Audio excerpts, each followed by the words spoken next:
आप लोग? I hope कि आप सब बहुत अच्छे होंगे और अपनी पढ़ाई बहुत ही ज्यादा जोरों शोरों से कर रहे होंगे।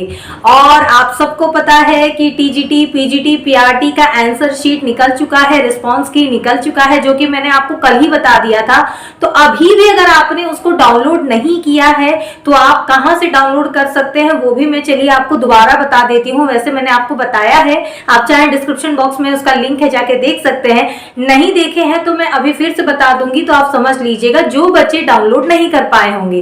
अब आपके मन में ये बात आ रही होगी कि अब आपके अगर अच्छे मार्क्स आ गए हैं और अब आपके मन में ये तसल्ली मिल गया हो गया कि अब हम अपनी इंटरव्यू की दिल खोल के तैयारी कर सकते हैं। और कई बार नहीं, हजारों बार आपने एक वीडियो का डिमांड किया है, वो है डेमो टीचिंग का। तो आज मैं आपको बताऊंगी कि जो एक इंपॉर्टेंट पार्ट है इंटरव्यू का, जो कि मैंने बोला था कि इसमें भी आपके 30 मार्क्स कैरी करते हैं, तो डेमो टीचिंग को बिल्कुल भी हल्के में मत लीजिएगा और खास करके इस वीडियो को भी हल्के में मत लीजिएगा। क्योंकि मैं आपको हमेशा बताती हूं कि अगर आप कोई भी वीडियो स्किप करके देखेंगे तो अक्सर मैं वीडियो के बीचों बीच ही कुछ मेन पॉइंट्स बताती हूं, और जो बच्चे पूरा वीडियो देखते हैं, अच्छे से सुनते हैं, उनके मार्क्स अच्छे आते हैं और एग्जाम में अच्छा स्कोर भी करते हैं। बट जो लोग भी ये सोचते हैं नहीं हमें तो सुनना ही नहीं, हमें तो ये तो हमें बड़ा पहले से ही पता है, तो ऐसा नहीं सोचना चाहिए। क्योंकि हर इंसान को सीखने की आदत डालनी चाहिए। आप कितने ही नॉलेज, ये सब हो सकता है थोड़ी गलती आपसे हो जाए और आप डिस्क्वालीफाई हो जाए। तो आज का सेशन बहुत इंपॉर्टेंट है, बिल्कुल मिस मत करना। डेमो टीचिंग की छोटी से छोटी बात, बड़ी से बड़ी चीज एंड कैसे करते हैं, कैसे एक्टिविटी करते हैं, कैसे आप अपना इंटरव्यूअर के सामने आप एक इंप्रेशन डाल सकते हैं, कैसे पढ़ा सकते हैं, एक एक बात मैं बताऊंगी। तो पूरा वीडियो अच्छे से देखना। और वीडियो में पहली बार आए हो तो चैनल को जल्दी से सब्सक्राइब कर लेना, क्योंकि ये एक ऐसा प्लेटफॉर्म है जहां मैं आपको सारी लेटेस्ट गवर्नमेंट एग्जाम्स की जानकारी देती हूँ, चाहे केवीएस हो, सीटेट हो, यूपी टेट हो, आने वाली DSSS की वैकेंसी हो या चाहे कुछ भी हो, सब कुछ आपको मिलता है इसी प्लेटफॉर्म पे। तो बिल्कुल हम आज का टॉपिक अपना स्टार्ट करते हैं एक नए मुस्कान के साथ में। और आज हम बात करेंगे आपके केवीएस का डेमो टीचिंग के बारे में। डेमो टीचिंग के बारे में बताने से पहले मैं आपको बता दूं कि डेमो का मतलब क्या होता है। किसी चीज का जैसे आप कोई एक प्रदर्शन करते हैं, दिखाते हैं कि हम चलिए इसको डेमो करके दिखाओ। आपने अक्सर सुना होगा कि ये चीज डेमो करके दिखाओ, मतलब कि उस चीज का प्रदर्शन करके दिखाओ, शो ऑफ करके दिखाओ। तो और हम टीचिंग मतलब जानते हैं कि पढ़ाना, तो हम कैसे अपने पढ़ाने में डेमो टीचिंग का क्या है, आपको यहाँ पे तरीका बताया जाता है, किस तरह से आप अपनी टीचिंग को सुधार सकते हैं, किस तरह से आपको इंप्रूवमेंट करना है, क्या क्या चीजें नोटिस करनी है। डेमो टीचिंग करने के दौरान 2-3 चीजों का आपको खास करके ख्याल होना चाहिए। सबसे पहले अगर आपको कोई ब्लैक बोर्ड मिलता है, अगर वहां पर भी मिलता है, अगर आपके सामने आता है, कोशिश करिए किसी भी चीज को थोड़ा सा सीधा लिखने की। वैसे मैं भी थोड़ा सा, मेरे से भी टेढ़ा हो गया है, लेकिन आपको क्या है, पूरा स्ट्रेट लाइन में ही लिखना है। ठीक है, सबसे पहला तो यही चीज होता है कि आपको जो भी चीज लिखनी है स्ट्रेट लाइन में लिखनी है। ठीक है, दूसरा जो की फैक्टर पॉइंट होता है, जो कि नोटिस किया जाता है आपका, कि your writing should be cursive hand writing. आपकी जो राइटिंग है वो कर्सिव हैंड राइटिंग होनी चाहिए। अब आप लोग में से बहुत लोगों के दिमाग में बात ये आ रहा होगा कि अगर हमारी राइटिंग कर्सिव नहीं है तो क्या हमें छाट दिया जाएगा? नहीं, ऐसा नहीं है। आपकी राइटिंग नीट एंड क्लीन है, दिखाई दे रही है, समझ में आ रहा है, और स्पेशली एक छोटे बच्चे के पॉइंट ऑफ व्यू से समझ में आ रहा है, तो फिर ठीक है। लेकिन फिर भी कोशिश करिए कि कर्सिव हैंड राइटिंग, क्योंकि अगर हम छोटे बच्चों को भी, आपने देखा है 1 से 2 क्लास के बच्चों को भी एक बुक आती है हैंड राइटिंग की, जिसमें बच्चों को सिखाया जाता है कि कर्सिव में लिखना सीखिए। तो टीचर्स के लिए भी ये बात लागू होती है, क्योंकि टीचर के ही बच्चे क्या करते हैं, फॉलो करते हैं। जो टीचर करेगा वही बच्चे उस चीज को फॉलो करेंगे। ठीक है, तो दूसरा की फैक्टर तो ये हो गया कि हमारा भाई कर्सिव हैंड राइटिंग होना चाहिए। उसके बाद से कभी भी आप अपना क्लास स्टार्ट करें तो सबसे पहले अपने लेफ्ट हैंड साइड में आपको डेट यहाँ पे मेंशन करना है। डेट लिखना ही लिखना है। कैसे लिखना है, आपको सबसे पहले यहाँ पे डेट होना चाहिए, फिर मंथ होना चाहिए, फिर ईयर होना चाहिए। इसी फॉर्मेट में पूरा आपको लिखना है। ठीक है, फॉर्मेट ऐसे रहता है जैसे DD आपका डेट हो गया, MM आपका मंथ हो गया, और हम Y करके ऐसे करके हम एक फॉर्मेट मानते हैं आपका डेट का। उसके बाद से सेकंड चीज हमें मेंशन करनी है सब्जेक्ट, क्योंकि अगर आप टीचर हैं और अगर आपने यहाँ पे सब्जेक्ट एक छोटे बच्चे के पॉइंट ऑफ व्यू से ही आपको सब कुछ बताना है। हमेशा याद रखिए, ये कभी मत सोचिएगा कि सामने वाला अगर बैठे भी हैं और मैं इंटरव्यूअर है तो वो आपको कहेंगे कि समझिए मैं एक छोटा बच्चा हूं और आपको मुझे पढ़ाना है, और आपको एक ब्लैक बोर्ड दे दिया जाएगा जाएगा। तो बताइए जरा, पढ़ाइए कि कैसे कैसे क्या चीजें आप लिखेंगे। तो इन जो की फैक्टर्स मैं आपको बता रही हूँ ना, इस पॉइंट को या तो आप कहीं नोट कर लीजिए या तो कहीं लिखते जाइए, जिससे आपको याद रहे। और अभी तक अगर आपने वीडियो को लाइक नहीं किया है तो प्लीज लाइक कर देना, जिससे मुझे हिम्मत मिले और मैं आपके लिए और अच्छी वीडियोस लेके आऊं, क्योंकि आगे बहुत सारे डेमो सेशंस एंड टीचिंग्स के बारे में मैं बताऊंगी।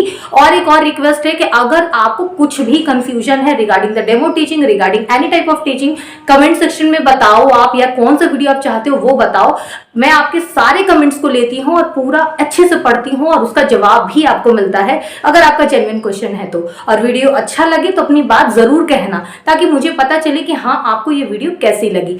ठीक है, तो ये सबसे पहले आपको अपने डेट लिख लिया, फिर आपको सब्जेक्ट, अगर आपका इंग्लिश सब पढ़ा रहे हैं तो इंग्लिश सब्जेक्ट लिखिए, हिंदी है तो हिंदी पढ़ाइए, मतलब सब्जेक्ट आपको लिखना जरूरी है। राइट हैंड साइड में देख लेते हैं, आपको पीरियड अलॉट करना होता है। जैसे अगर आप टीचर हैं, चाहे आप केवीएस में पढ़ा रहे हैं या कहीं भी पढ़ा रहे हैं, तो आपको प्राइवेट स्कूल में भी पढ़ाएंगे तो टीचर को जिम्मेदारी है कि सबसे पहले जाके अपना पीरियड, डेट, सब्जेक्ट ये सब लिखे। ये फॉर्मेट होता है जो कि आपको फॉलो करना है। यहाँ पे फर्स्ट सेकंड जो भी आप पीरियड चाहे मेंशन कर सकते हैं। एंड सबसे मोस्ट इंपॉर्टेंट टॉपिक कि आप पढ़ाने क्या जा रहे हैं, बच्चे को, छोटे बच्चा है या बड़ा बच्चा है, 6 to 8 का है या 1 to 5 का, क्योंकि ये जो वीडियो है ये आपके पीआरटी, पीजीटी, टीजीटी सभी लोगों के लिए है, जो भी लोग ये देख रहे हैं। तो आप सबको इन चीजों का ध्यान देना है, क्योंकि देखिए अगर आपको मान लीजिए बहुत नॉलेज है, बहुत ज्यादा नॉलेज है, लेकिन अगर आप बच्चे को पढ़ाने का तरीका आपको नहीं पता है, आप बच्चे को समझा नहीं पा रहे हैं, तो वैसे ही आप डिस्क्वालीफाई हो जाएंगे। तो इस चीजों को कभी छोटे में मत लीजिएगा और समझते जाइएगा कि क्या क्या चीजें आपको करनी है। ठीक है, तो टॉपिक आपको बताना पड़ेगा। जैसे आज मैं आपको एक डेमो टीचिंग के तौर पे वर्क में आपको बताऊंगी कि अगर आप किसी छोटे बच्चे को पढ़ा रहे हैं, 1 to 5 तक के बच्चे को पढ़ा रहे हैं, स्पेशली आप मान के चलिए कि आप मान लीजिए कि क्लास 3rd के बच्चे को पढ़ा रहे हैं। ठीक है, क्लास 3rd के बच्चे को पढ़ा रहे हैं, आपको पढ़ाना है वर्क। ठीक है, कैसे पढ़ाएंगे, क्या करेंगे, वो सारी चीजें मैं आपको बताऊंगी। और मैं बार बार कह रही हूँ, वीडियो लंबा हो छोटा हो नहीं देखना चाहिए, वीडियो समझ में आना चाहिए, इससे मतलब है। मैं आपके लिए कोशिश करती हूँ हमेशा कि छोटे से छोटा वीडियो बनाऊं, लेकिन आपको समझाने के चक्कर में अक्सर लंबा, थोड़ा तो लंबा हो ही जाता है। तो वो लंबा छोटा मत देखिए, यहाँ जो मेन जानकारी है उस पर फोकस करिए। ठीक है, आगे देख लेते हैं। आई होप कि ये सारी फॉर्मेट एंड चीजें आप सबको समझ में आ गई होंगी। डेमो टीचिंग क्या है, हम क्या क्या की फैक्टर्स नोटिस कर सकते हैं और कैसे कैसे लिखना है। अब मैं आपको बता रही हूँ कि किस तरीके से आपको क्लास को स्टार्ट करना है। ठीक है, डेमो टीचिंग के रिगार्डिंग और भी कई सारे हिंदी सेशन भी मिलेंगे आपको। अभी आज मैं आपको इंग्लिश का सेशन लेके बता रही हूँ, पोएम्स वगैरह भी कैसे बोलना है वो सब बताऊंगी, लेकिन उसके लिए तभी होगा जब आप चैनल को सब्सक्राइब करेंगे, तभी तो पता चलेगा ना कि हाँ आपको क्या वीडियो आपको लेना है, कैसा आपको चाहिए। ठीक है, तो मैं बताने वाली हूँ आपको वर्ब। ठीक है, और मैं पढ़ाऊंगी आज क्लास 3rd के बच्चे को। ठीक है, वर्ब का मतलब सबसे पहले यहाँ पे लिख दीजिए क्रिया। ठीक है, मान के चलिए कि मैं एक टीचर हूं और मेरे सामने एक ब्लैक बोर्ड है और आपके सामने या मेरे सामने एक छोटा बच्चा बैठा है, क्लास 3rd का, क्लास 3rd की क्लास चल रही है। मैं क्लास में एंटर की, मैंने सबसे पहले बोला hello students, how are you, कैसे हैं आप लोग। आई होप कि सब लोग बहुत बेहतर होंगे। जो छोटे छोटे बच्चे हैं वो बोले यस मैम, हम बिल्कुल ठीक हैं, बहुत बढ़िया चल रहा है हमारा। फिर मैंने तुरंत अपना टॉपिक स्टार्ट नहीं कर दिया कि अच्छा सुनो अब ऐसा है कि बात नहीं करना, चुप, एकदम डांटना उठना, तो ये सब वर्ड्स यूज ही नहीं करना है, क्योंकि किसी भी स्कूल में आपको बच्चे को प्यार के साथ सिखाना है। डांटने का कोई कॉन्सेप्ट ना कभी आपका नेशनल एजुकेशन पॉलिसी कहता है, ना कभी टीचर को अलाउड है कि कभी बच्चे को डांटे या मारे। तो ये तो कभी कल्पना भी मत मुंह से बोल दीजिएगा। आपको टीचर का नेचर पोलाइट होना चाहिए, बहुत ही सादगीपूर्ण होना चाहिए, तो बच्चे को प्यार से आपको बताना है। ठीक है, तो आप सबसे पहले बच्चे से कहेंगे अच्छा बच्चों ये बताइए कि आज अपने दिन की शुरुआत कैसे की। बच्चे, अब 3-4 बच्चों को आपको सेलेक्ट करना है। उसमें एक बच्चा कहेगा कि आज मैं सुबह उठा और मम्मी ने मुझे आज ब्रेकफास्ट बना के दिया। तो फिर आपने ब्रेकफास्ट के साथ क्या किया, मैं ब्रेकफास्ट को मैंने खाया। अच्छा ठीक है, अभी आप बताइए अपनी कॉपी पे लिखिए कि खाने को क्या कहते हैं। बच्चे को आपने एक तरीके से क्या किया, एक काम दे दिया, होमवर्क दे दिया। ठीक है, दूसरे बच्चे को आपने बोला बेटा आपने क्या किया, तो आज मैं जब बाहर गया तो मैं ग्राउंड में मैंने खेला। ठीक है, तो खेलने को इंग्लिश में क्या बोलते हैं, आप अपनी कॉपी में लिखिए। ठीक है, बच्चा कहता है ठीक है मैम मैं अपनी कॉपी में लिखता हूँ। कुल मिला के फिर आपने बच्चों को एक एक्टिविटी पहले काम दिया। क्या कहा आपने कि आप सभी अपनी कॉपी में एक ऐसे गोल गोल सर्कल बनाइए और सर्कल में आप दिन भर में क्या क्या काम करते हैं वो सब इसमें लिखते जाइए। ठीक है, क्योंकि छोटे बच्चे को आपको पढ़ाना है तो तुरंत आप डायरेक्ट वर्ब नहीं पढ़ाने लगेंगे कि हाँ क्रिया ये होती है, ऐसा होता है, वो बच्चा नहीं समझेगा। पहले समझाइए तो कि क्रिया होती क्या है, करते क्या है, ठीक है। अब आपने बोला कि एक पेज में आपको गोल गोल सर्कल बनाना है और लिखना है कि क्या क्या चीजें आप दिन भर करते हैं। एक छोटा बच्चा बोला कि ठीक है, मैं तो सुबह उठता हूँ, उसके बाद से खेलने चला जाता हूँ, तो मैं सबसे पहले क्या करता हूँ, प्ले करता हूँ, प्ले करता हूँ, ठीक है। दूसरा बच्चा बोला कि मुझे तो डांसिंग पसंद है तो मैं डांस करता हूँ, ठीक है। तीसरा बच्चा बोला मुझे तो स्विमिंग पसंद है तो मैं तो स्विमिंग करता हूँ। एक बच्चा बोला मुझे मम्मी के हाथ के पराठे पसंद है तो मैं तो उसे खाता हूँ, ठीक है।